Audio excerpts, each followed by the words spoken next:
stuff. And also part of the reason why I have deep respect for the little one, because he's just like, yeah, I just play the game and I just wing it. It's no problem. Because he's apparently some sort of supercomputer underneath his beautiful German skin.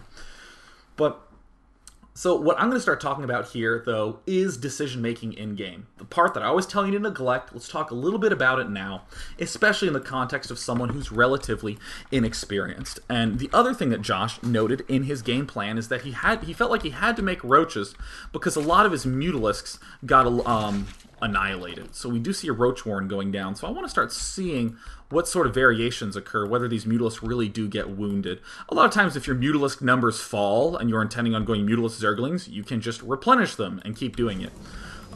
Sounds kind of goofy, but I've seen 1,000,001 players get overly obsessed with the numbers of the game. And they say, oh, I made 12 Mutalisks. That's the only set of Mutalisks I'm ever going to make for the rest of my life.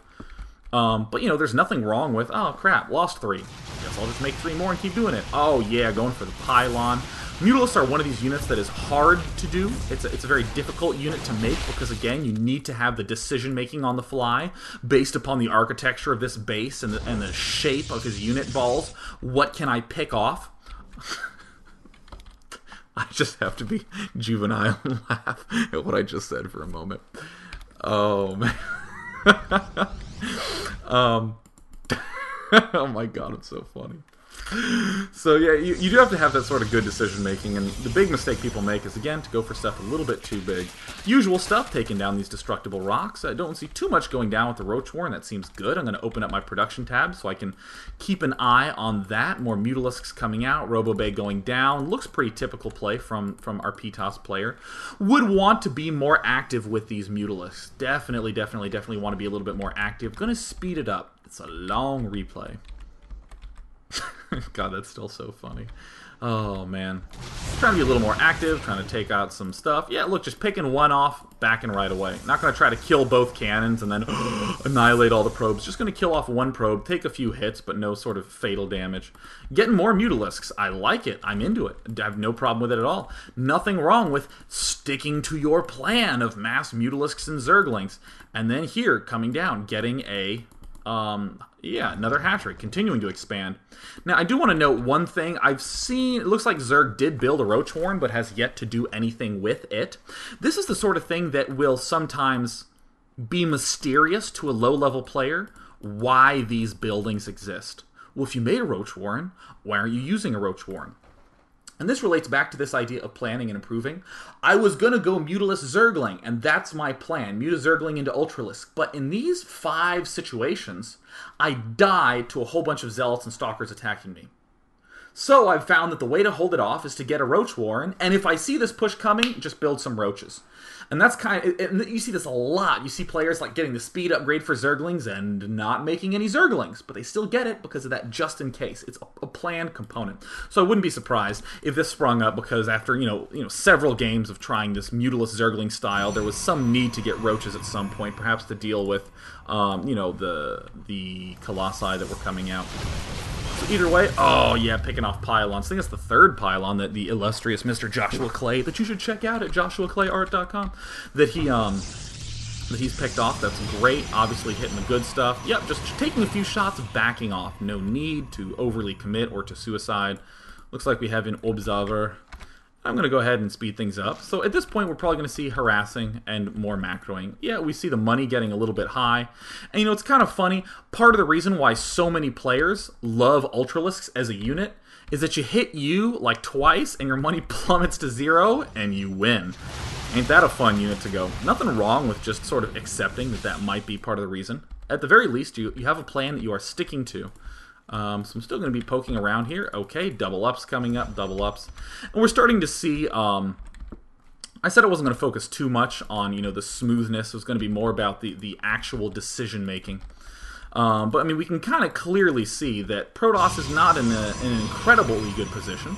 Protoss is keeping his money pretty low, getting a little bit supply blocked, pretty well defended, has 1/1 upgrades. Protoss is looking pretty damn decent right now. But Zerg has a lot of money left over, which means that if Zerg was playing a lot better, if Zerg was getting these upgrades down earlier and getting all these drones up, Zerg could have already won the game or could be winning by a very significant margin. So always one thing to note.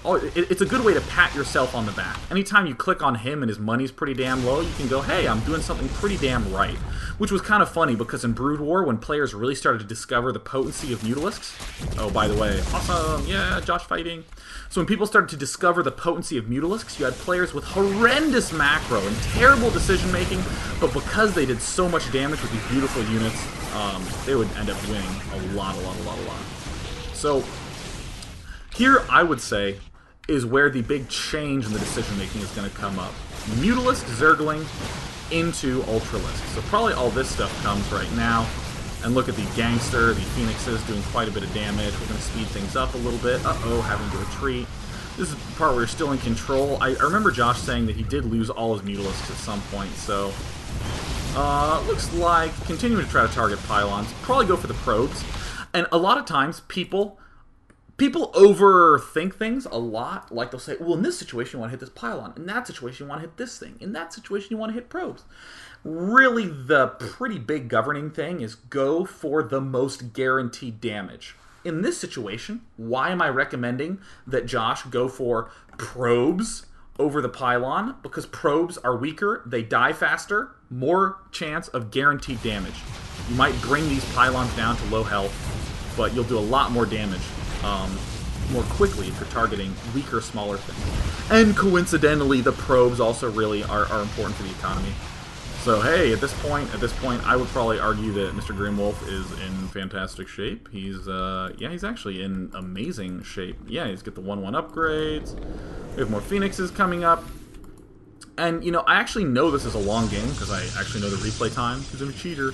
But I'm hoping sincerely that something goes really wrong in Josh's gameplay. I'm really hoping so. Because that would be funny if we just did a daily and it was like a complete and total one-sided rape. It like wasn't even close. I'm like, well, that's the day 9 dailies, ladies and gentlemen.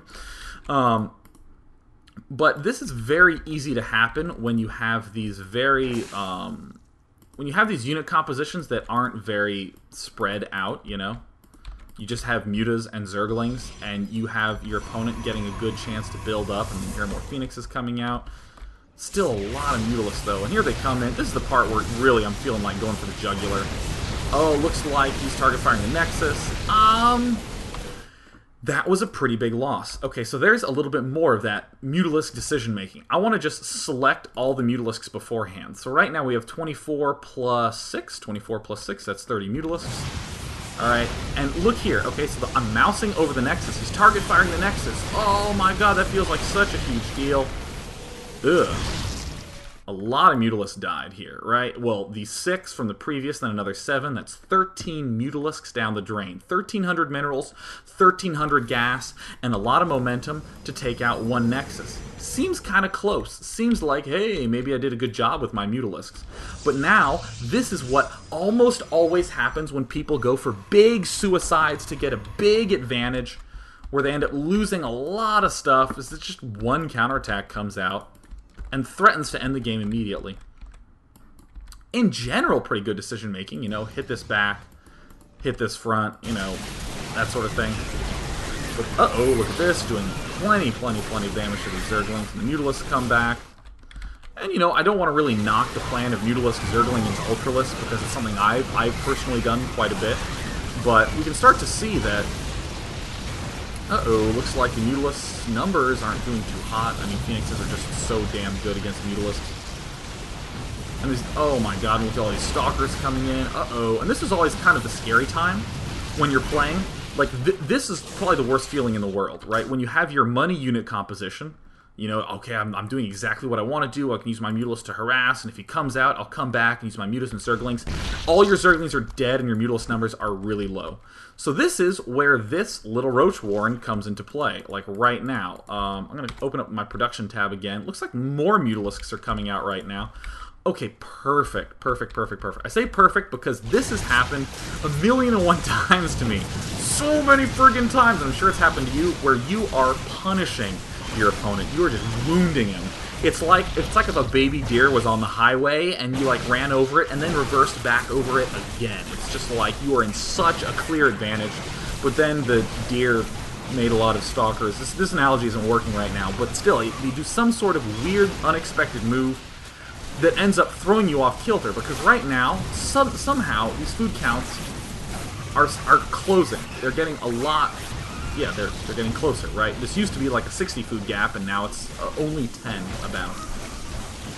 And the gold expansion's falling.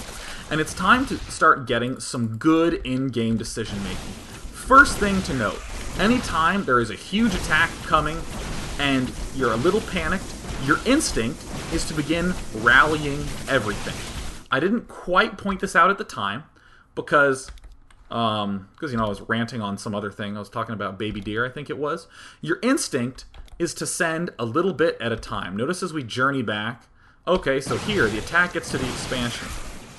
Here come 3 Mutalisks. Mutalisks not particularly good in small numbers. Get a little bit better once we get into big numbers. Here's a few Mutalisks going by themselves.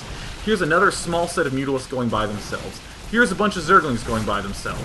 Oh my god, box more Mutalisks and attack, and send them in by themselves. It's so tempting. Yeah, okay, look, I'm going to tell you right now. I'm sure every player can look at this right now and say these Mutalisks are not going to win. These Mutalisks are at the disadvantage here. And a lot of players will just leave them there to die. In fact, throughout this entire battle, yeah, like right here, again, these Mutalisks should be pulling back. But again, it's so tempting just to box and attack and box and attack. So the whole lesson here is whenever you are in this really tight position where there's a huge attack barreling down and there's, you know, another base you're going to lose, say you are on your main and your natural and your gold, you should just let the gold expo die and regroup. Regroup, because in almost all circumstances, your units get better the bigger the pack becomes. Few roaches, very easy to deal with. A lot of roaches, very hard to deal with, because what happens is your roaches will burn through his zealots in the front line, and then it's just roaches versus stalkers, and if you even have some zerglings, the stalkers are in horrific shape. Wow, that is so easy, right? Just wait for big numbers. But again, your temptation is to send it in there. Completely understand. Completely understand, been there a million times. Sometimes tip-top players still do this. Very understandable habit. So I'm very glad that we are seeing Grim Wolf, a.k.a. the illustrious Joshua, just pull back and play defensive. Now, this is a little bit funny. I would like to note that there are 2 Roach Warrens, so I just want to stop for a moment and say, pretend that this Roach Warren never existed. Just ignore this. Completely and totally ignore this. I actually really want to see when it was that this Roach Warren was constructed. I'm going to rewind just a little bit. Yeah. In the midst of this huge attack, it looks like, oh my god, I need to get some more hard-hitting units. I need to make a Roach Warren. That is okay. There's nothing wrong with suddenly saying, you know what, I am completely and totally screwed. I need to get a little bit more of this, like, incredibly good, awesome, meaty unit. Because I would actually, this is going to be kind of a goofy classification, but there are units that I call meat units, or a lot of like the heavy-hitting units, and then there's cutesy units that kind of do extra things, like a sentry is kind of a cutesy unit. You can force field and guardian shield and all this good stuff. The immortal is like a meat unit. It's like a real heavy hitter. Or roaches and hydras are like the central army. Zealots and stalkers are like central. Marauders and tanks, these really like muscular-ass units. And those are the ones that a lot of times are what you will be lacking whenever you're in some sort of bind. So you should focus a lot more on those huge, mega hitting units that have a lot of health. Infestors, a lot of spellcasters don't really want to do that. And your crutch should be something a little bit more standard when you're up against the wall. So trying to regroup a little bit. I like the regroup. Some of the control could have been a touch better.